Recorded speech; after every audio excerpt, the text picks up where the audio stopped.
โรงเรียนการทหารท้องถิ่นแขวงเซกองเปิดบั้นอบรมการเมืองการทหารและพลาธิการเทคนิคสุดที่26ปี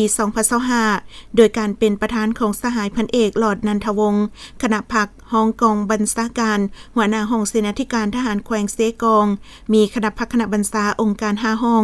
งการป้องกันชาติป้องกันความสงบคณะอำนวยการโรงเรียนแผนกการที่เกี่ยวข้องแขกถึกเชิญพร้อมด้วยพนักงานครูอาจารย์และนักเรียนเข้าร่วมซึ่งได้จัดขึ้นในวันที่30เมษายนผ่านมาสหายพันโทแสงทองเกตกรบุญหัวหน้าแผนกอบรมทหารแขวงเซกองได้ผ่านข้อตกลงของกองบัญชาการทหารแขวงว่าด้วยการอนุมัติให้โรงเรียนการทหารท้องถิ่นเปิดบั้นอบรมฮัดแอบการเมืองการทหารและพลาธิการเทคนิคให้ทหารใหม่สุดที่26ประจำปี2025จากนั้นสหายห้อยเอกเพชรสมรไสยเสดห้องการทหารโรงเรียนการทหารท้องถิ่นแขวงเซกองได้ผ่านแผนการจะตั้งอบรมฮัดแอบโดยปฏิบัติตามโครงการหลักสูตรการเรียนการสอนระบบ3เดือนเพื่อในใส่ปรับปรุงก่อสร้างพนักงานนักรบให้มีความรู้พื้นฐานเข้าในการซี้นำบรรษาขั้นต้นมีความสามารถรับผิดชอบสูงทางด้านการเมืองที่การจะตั้งมอบหมายให้กำได้สิทธิหน้าที่พลบทบาทความหมายความสำคัญและจังหวะขั้นพื้นฐานวิชาเฉพาะทางด้านการเมืองการทหารและพลาธิการเทคนิคยกสูงด้านระดับความรู้ความสามารถและสร้างความเข้าใจ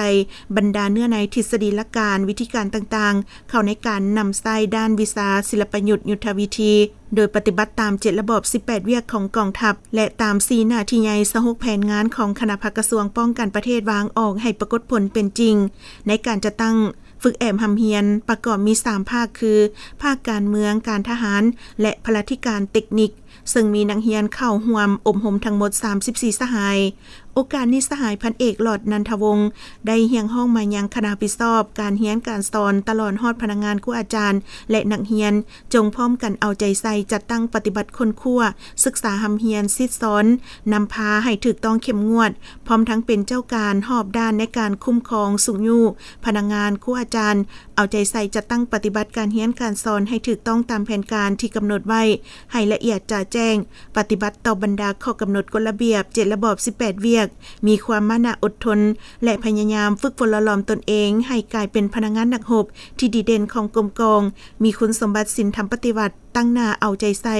ในการค้นคว้าหำเฮียนย่านให้ได้คะแนนดีคะแนนเก่งเพื่อในใส่หลังจากจบการศึกษาหำเฮียนครั้งนี้แล้วสามารถนำไปจัดตั้งนำใส่เข้าในกรมกองของตนให้ได้รับประสิทธิผลสูงพร้อมกันเป็นเจ้าการหอบด้านในการจะตั้งปฏิบัติการเรียนการสอนให้มีผลสำเร็จและสามารถรับประกันความสงบปลอดภัยห้อยสนห้อย